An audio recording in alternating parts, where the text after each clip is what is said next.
विद्यार्थियों, आज हम क्षितिज भाग 1 का जो पहला काव्य का पाठ है, साखियाँ एवं शबद, जिसके रचयिता कबीरदास जी हैं, उसका भावार्थ एवं काव्य सौंदर्य बताने जा रहा हूँ। तो सबसे पहले हम कबीर के विषय में थोड़ा जान लेते हैं। कबीरदास जी का जन्म 1398 ईस्वी और मृत्यु 1518 ईस्वी में हुई। कबीर जाति के जुलाहे थे, काशी में रहते थे तथा रामानंद उनके गुरु थे। कबीर की पत्नी का नाम लोई, पुत्र का नाम कमाल एवं पुत्री का नाम कमाली था। उनकी कविता में उपदेशों की प्रवृत्ति है, रहस्यवादी भावना है तथा प्रतीकों की भाषा का प्रयोग किए हैं। कबीरदास जी निरक्षर थे। उन्होंने स्कूल में या कहीं भी शिक्षा अर्जन नहीं किया था। उन्होंने इस संबंध में उन्हीं के द्वारा लिखा हुआ यह पंक्ति प्रसिद्ध है, मसी कागज छुओ नहीं, कलम गयो नहीं हाथ। अर्थात कागज, कलम और स्याही कभी हाथ से छुए ही नहीं, ऐसा वो इसमें लिखे हैं। कबीरदास जी की 3 रचनाएं प्रमुख है, साखी, शबद और रामायणी। इन तीनों को एक में संकलित किया गया है, जिसका नाम है बीजक। बीजक नाम की पुस्तक में साखी, शबद और रामायणी तीनों को संकलित किया गया है। संकलन धर्मदास जी ने किया है। तो इस तरह से कबीरदास जी के विषय में संक्षेप में हम लोग जान लिए। जीवन परिचय नहीं आता है, इसलिए बहुत अधिक डिटेल जानने की आवश्यकता नहीं है। तो हम पहला पोएम देखते हैं। पहली इनकी जो साखी है, पहला, उस साखी को पहला है इसमें, मान सरोवर, मन रूपी सरोवर। सुभर, सुभर मतलब सुंदर, भरा हुआ, अच्छी तरह से भरा हुआ। यहाँ मान सरोवर का 2 अर्थ है, एक मन रूपी सरोवर और एक हिमालय पर जो स्थित है सरोवर, वो 2 इसका अर्थ है यहाँ मान सरोवर का। सुभर मतलब अच्छी तरह से भरा हुआ। जल, पानी। हंसा, हंसा मतलब हंस। केली, केली मतलब क्रीड़ा, कराए मैंने करता है। मुक्ताफल, मुक्ताफल मतलब मोती।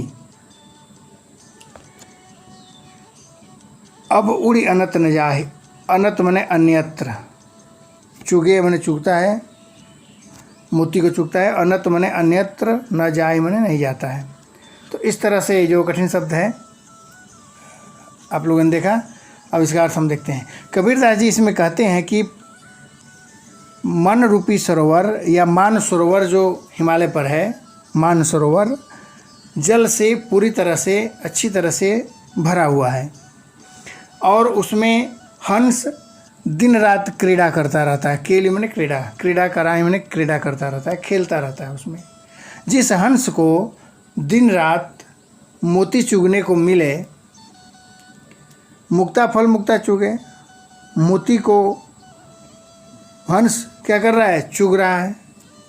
हंस मोती चुगता है। करें कि जब दिन रात, जिस हंस को दिन रात मोती चुगने को मिले, वह भला उस स्थान को छोड़कर अब उड़ी अनत न जाए। वो अन्यत्र क्यों जाना चाहेगा, वो अन्यत्र जाना ही नहीं चाहता है। ये एक अर्थ हुआ। और दूसरा अर्थ इसका, मन रूपी सरोवर में आत्मा रूपी हंस, हंस आत्मा है यहाँ, आत्मा रूपी हंस पूर्णतः उसमें लीन हो गया है। उस मन रूपी सरोवर में आत्मा रूपी हंस पूरी तरह से लीन हो गया है।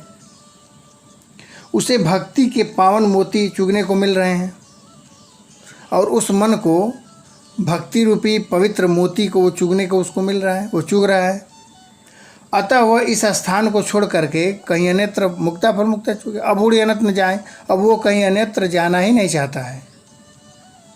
मन रूपी सरोवर में आत्मा रूपी हंस इस तरह से लीन हो गया है और उसे पवित्र भक्ति के पावन मोती उसे चूगने को मिल रहे हैं, तो अब वह इस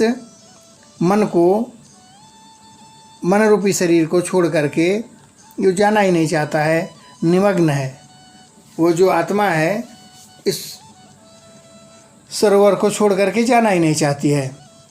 यह भक्ति भावना की चरम अवस्था होती है, जहाँ आत्मा का परमात्मा से मिलन हो जाता है। जब आत्मा परमात्मा का एक हो गया, मिलन हो गया, तो फिर जा ही नहीं सकता है। तीसरा अर्थ भी इसका हो सकता है कि जब मन रूपी सरोवर में, इस सांसारिक सरोवर में आत्मा रूपी जीव खेल कर रहा है, क्रीड़ा कर रहा है, सारे ऐशो आराम उसे उपलब्ध है, तो वो इसे छोड़ करके, इस संसार को छोड़ करके, इस शरीर को छोड़ करके वो जाना ही नहीं चाहता है। तो इस तरह से इसका भावार्थ है। एक एक शब्द के दो दो अर्थ हैं इसमें, तो वहाँ पर श्लेष अलंकार होगा। अभी हम काव्य सौंदर्य देखते हैं। काल है ये निर्गुण भक्ति काल। भाषा, कबीरदास जी की भाषा सधुकड़ी और पंचमेल खिचड़ी होती है। संतों की भाषा कोई एक नहीं होती, हर क्षेत्र की भाषा उसमें समाहित होती है। कबीरदास जी में है, इसलिए इसको भाषा सधुकड़ी या पंचमेल खिचड़ी कहेंगे। छंद, दोहा और अनुप्रास अलंकार है इसमें। कहाँ कहाँ है हम बता रहे हैं। केल कराएं, केल कराएं, जब एक ही वर्ण क्रमिक रूप से एक से अधिक बार आता है, वहाँ अनुप्रास अलंकार होता है। तो यहाँ पर अनुप्रास अलंकार है। और श्लेष अलंकार है मानसरोवर। यहाँ मानसरोवर का दो अर्थ है, मनुरूपी सरोवर और हिमालय पर स्थित सरोवर। हंसा का दो अर्थ है, एक हंस और एक आत्मा। तो यहाँ पर श्लेष अलंकार है। श्लेष अलंकार तब होता है जहाँ एक ही शब्द के एक से अधिक अर्थ होते हों, वहाँ श्लेष अलंकार होता है। तो ये काव्य सौंदर्य रहा। अब सेकंड वाला हम साखी देखते हैं।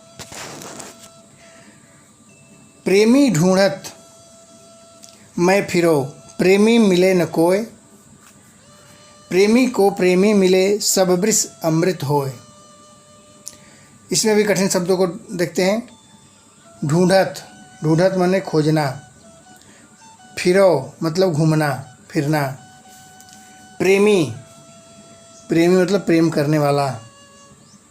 प्रेम करने वाला कोई भी हो सकता है, भक्त हो सकता है, ईश्वर हो सकता है, परमात्मा हो सकते हैं। विष, सब विष अमृत हो। विष माने जहर।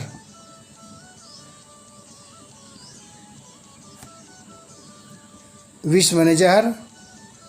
प्रेमी ढूंढत मैं फिरो, प्रेमी मिले न कोय, प्रेमी को प्रेमी मिले सब विष अमृत होए। यहाँ विष अमृत हो रहा है। कबीरदास जी इसमें कह रहे हैं कि परमात्मा रूपी प्रेमी को न जाने कहाँ कहाँ ढूंढता रहता हूँ। परमात्मा रूपी प्रेमी को या आत्मा पता नहीं कहाँ कहाँ ढूंढती रहती है, हर जगह ढूंढती रहती है। हम ईश्वर को हर जगह ढूंढते रहते हैं, फिर भी वह मुझे नहीं मिला। अंत में मेरा प्रेमी अर्थात ईश्वर मुझे प्राप्त हुआ। प्रेमी ढूंढत मैं फिरो, प्रेमी मिले न कोई, प्रेमी को प्रेमी मिले। जो वास्तव में प्रेमी होगा, प्रेम करने वाला होगा, अर्थात वास्तविक भक्त होगा, वो ईश्वर को प्राप्त कर लेगा।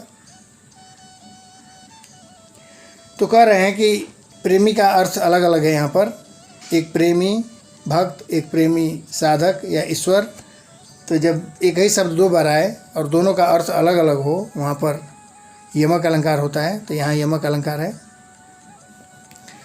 कह रहे कबीरदास जी की सब भी समृद्ध हो। जब प्रेमी मिल गया, अंत में प्रेमी अर्थात ईश्वर मुझे प्राप्त हुआ। जैसे ही मेरा अर्थात आत्मा का परमात्मा से मिलन हुआ, वैसे ही न केवल मेरी अंतरात्मा का विकार दूर हो गया, सब विष, विष माने जहर, विकार, बुराई, सब बुराई अच्छाई में परिवर्तित हो गई। सारी बुराइयां नष्ट हो गई। परमात्मा के साथ आत्मा का मिलन हो गया।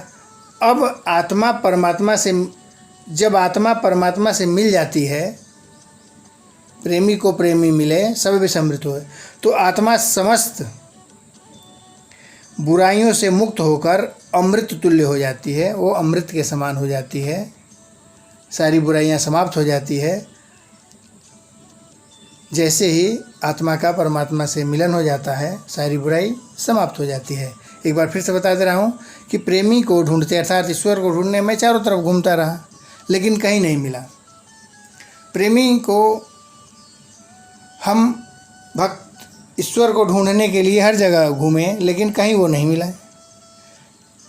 कब मिलते हैं? प्रेमी को ही प्रेमी, जो वास्तव में भक्त होगा, वास्तव में जो खोजने वाला होगा, उसी को ईश्वर की प्राप्ति हो सकती है। और जैसे प्राप्ति हो गई, जैसे आत्मा का परमात्मा से मिलन हो गया, सारे बुराइयां, उसकी सारी बुराइयां अच्छाइयों में परिवर्तित हो गई, सब अमृत तुल्य हो गया। काव्य सौंदर्य में इसका भी जो हमने 4 पॉइंट शुरुआत में बताया था, वो पूरे साखियों के लिए है। सभी साखियों के लिए 4 पॉइंट फिर से मैं बता दे रहा हूँ, वो पूरे साखी में लिखेंगे आप लोग। पहला काल है निर्गुण भक्ति काल, भाषा सधुकड़ी, पंचमेल खिचड़ी, छंद दोहा। ये 3 पॉइंट, 3 पॉइंट ये सबके लिए रहेगा, सारे साखियों के लिए। और अगला अब चौथा पॉइंट इस साखी के लिए हम देखते हैं क्या है। तो इसमें जैसे मैंने बताया, प्रेमी प्रेमी 2 बार है, दोनों का अर्थ अलग अलग है। एक प्रेमी मतलब भक्त और दूसरा प्रेमी मतलब ईश्वर। तो यहाँ पर यमक अलंकार है। यमक अलंकार मैंने बताया था अभी कि जहाँ एक ही शब्द 2 बार आया, दोनों का अर्थ अलग अलग हो, वहाँ यमक अलंकार होता है। तो यहाँ यमक अलंकार आप लोग लिख लेंगे। और 5वां पॉइंट लिखेंगे, विष बुराई एवं अमृत अच्छाई का प्रतीक है। तो इस तरह से काव्य सौंदर्य संपन्न हुआ। नेक्स्ट देखते हैं। नेक्स्ट में अब हम देखते हैं, हस्ती चढ़ियो ज्ञान को सहज दुलीचा डार। हस्ती चढ़ियो ज्ञान को सहज दुलीचा डार, स्वान रूप संसार है भूकन दे झकमार। कबीरदास जी इसमें कह रहे हैं, पहले हम कठिन शब्दों के अर्थ को देख लेते हैं। हस्ती मतलब हाथी, चढ़िए माने चढ़ जाना, ज्ञान को माने ज्ञान के, सहज, सहज मतलब स्वाभाविक, दुलीचा, दुलीचा बोलते हैं छोटा सा आसन, हाथी के ऊपर भी बिछा होता है और नीचे पूजा करते समय जो हम बिछाते हैं। डार माने डाल करके, स्वान, स्वान माने कुत्ता, रूप, स्वान के रूप में संसार, संसार किस तरह से है? कुत्ते की भांति है। भूकन माने भौंकना, झक मार, झक मारने से वक्त बर्बाद करना, बेकार में बकवास करना, इसका अर्थ होगा। तो कह रहे हैं कबीरदास जी कि स्वाभाविक आसन को ज्ञान रूपी हाथी पर डालकर, स्वाभाविक आसन, हस्ती सहज, सहज माने स्वाभाविक, स्वाभाविक आसन को हाथी पर, ज्ञान रूपी हाथी पर डाल करके असत्य के ढांचे पर अज्ञानी संसार की बातों पर ध्यान मत दीजिए। कबीरदास जी कह रहे हैं कि ज्ञान रूपी हाथी पर, हस्ती चढ़िए ज्ञान के, ज्ञान रूपी हाथी पर चढ़ करके सरल सहज स्वाभाविक आसन को बिछाकर आसानी से चलिए, अज्ञानी संसार की बातों पर ध्यान मत दीजिए। और जो संसार अज्ञानी है, इस संसार को ज्ञान नहीं है, उनकी बातों पर ध्यान मत दीजिए। यह अज्ञानी संसार तो उस स्वान रूप संसार है, कुत्ते की भांति है, स्वान की भांति है, जो हाथी को देख करके भौंक कर अपना समय नष्ट करता है। हाथी चलती रहती है, पीछे पीछे कुत्ते भौंकते रहते हैं, कुत्ते के भौंकने से हाथी पर कोई असर नहीं है। तो अब ज्ञान की हाथी पर स्वाभाविक सहज दुलीचे को डाल करके, सहज सरल आसन को बिछा करके आप बैठ करके चलिए। और अज्ञानी कुत्ते अगर पीछे भौंक भी रहे हैं तो उन्हें भौंकने दीजिए, उसकी परवाह मत कीजिए। कबीरदास जी कह रहे हैं, भूकन दे झक मार। जबकि हाथी बिना किसी परवाह किए चलती रहती है, अपने चाल में मस्त रहती है। उसी प्रकार सत्य साधक को संसार की चिंता किए बिना अपने सहज मार्ग पर चलते रहना चाहिए, अपने सरल मार्ग पर निरंतर चलते रहना चाहिए। कौन क्या कह रहा है, अज्ञानी संसार तो कहेगा ही, भौंकेगा ही, उसकी परवाह नहीं करना है। मनुष्य को अपने ज्ञान को इतना विशाल बनाना चाहिए, इतना विशाल बना देना चाहिए कि असत्यता और अज्ञानता का प्रभाव उस पर नहीं हो, जैसे हाथी के ऊपर कुत्ते का कोई प्रभाव नहीं होता है। झक मार करके वो चुप हो जाएगा, मजबूर होकर के उन्हें बक बक भौंकने दीजिए, उससे कोई फर्क अपने ऊपर मत पड़ने दीजिए। तो इस तरह से भावार्थ संपन्न हुआ। इसका काव्य सौंदर्य फिर वही 3 पॉइंट तो रहेगा ही, काल, भाषा और छंद, जो हम बताए हैं इस वीडियो में 2 बार बता चुके हैं। 3 ये हो गया। और चौथा नंबर पर क्या है, रूपक अलंकार है इसमें, ज्ञान रूपी हाथी। ज्ञान रूपी हाथी, यहाँ पर हस्ती चढ़ियो ज्ञान को, ज्ञान रूपी हाथी यहाँ पर है, रूपक अलंकार है। सहज रूपी दुलीचा, यहाँ पर रूपक अलंकार है। और उपमा भी है, श्वान रूप संसार है, श्वान के समान, कुत्ते किसके समान है। तो रूपक पहले क्या होता है बता दूं थोड़ा, जब उपमेय और उपमान में अभेद स्थापित कर दिया जाता है तो वहाँ रूपक अलंकार होता है। यहाँ ज्ञान को हाथी बताया गया है, ज्ञान और हाथी में अभेद स्थापित कर दिया गया है। सहज और दुलीचा में अभेद स्थापित कर दिया गया है, यहाँ रूपक है। और उपमा अलंकार तब होता है जब उपमेय की तुलना उपमान से की जाती है। तो श्वान, संसार की तुलना कुत्ते से की जा रही है, कुत्ते के समान है संसार, तो भौंकने दीजिए, अज्ञानी है, भूखंडे झक मारते हैं, उपमा अलंकार है। और 6वां पॉइंट है, इसमें लिखेंगे, इनमें लोक निंदा की परवाह न करने का संदेश दिया गया है। लोक निंदा, संसार के लोग आपकी बुराई करेंगे, आपकी निंदा करेंगे, उस पर ध्यान न दे करके ज्ञान की बातों को समझना है और देखना है। तो इस तरह से ये संपन्न हुआ। नंबर नेक्स्ट हम देखते हैं साखी, चौथी साखी। पखा पखी के कारणे सब जग रहा भुलान, निरपख होई के हरि भजे सोई संत सुजान। पखा पखी, पखा पखी माने पक्ष विपक्ष, पक्ष और विपक्ष। कारणे, कारणे मतलब कारण, जग माने संसार, सब माने सभी, भुलान माने भूल जाते हैं, भूल गए। निरपख, निरपख माने निष्पक्ष, कोई पक्षपात न करना। सोई, सोई माने वही, होई माने होगा, के हरि भजे, जो हरि के भगवान का भजन करता है। सुजान, वही संत, वास्तविक संत होगा। सुजान माने जानकार संत होगा, ज्ञानी संत होगा, जो पक्ष और विपक्ष के भेदभाव को भुला दे। कबीरदास जी इसमें कहते हैं कि भक्ति के मार्ग में जो लोग अपना अपना राग अलापते हैं, भक्ति के मार्ग में तमाम तरह के संप्रदाय हैं, अपने अपने ईश्वर को, आराध्य को ही श्रेष्ठ मानते हैं, अनेकों धर्म में अपने अपने धर्म को श्रेष्ठ मानते हैं। तो कह रहे हैं कि उसमें जो चक्कर में जो पड़ जाएगा वो ईश्वर को प्राप्त नहीं कर सकता। पक्ष और विपक्ष के चक्कर में जो पड़ जाएगा वह ईश्वर के प्राप्त कर ही नहीं सकता। निष्पक्ष होकर के जो ईश्वर को भजेगा वही ईश्वर की प्राप्ति कर सकता है। इस कारण पूरा संसार भक्ति के वास्तविक मार्ग को भूल गया। सब जग रहा भुलान, पूरा संसार ही भक्ति का वास्तविक मर्म क्या है वो नहीं समझ पाया है, उसे भूल गया है। क्योंकि वो तो पक्ष और विपक्ष के चक्कर में पड़ा है कि हमारा पक्ष अच्छा है, उसका पक्ष अच्छा नहीं है, हमारे आराध्य अच्छे हैं, उसके आराध्य अच्छे नहीं, हमारा धर्म अच्छा है, उसका धर्म अच्छा नहीं है। यदि हमें सच्ची भक्ति प्राप्त करनी है, निरपक्ष होई के हरि भजे, जो निष्पक्ष होकर के भगवान का भजन करता है वही सच्चे अर्थ में भगवान का जो भजन करता है निष्पक्ष होकर के, सच्चे अर्थ में वही ज्ञानी कहलाता है और वही वास्तविक संत है, वही ज्ञानी संत है। सोई संत सुजान, सुजान माने ज्ञानी, वही ज्ञानी और जानकार संत है, दूसरा कोई नहीं है जो पक्ष और विपक्ष के चक्कर में पड़ा है। तो इस तरह से का भावार्थ कंप्लीट हुआ। काव्य सौंदर्य में इसमें भी 3 लिखेंगे।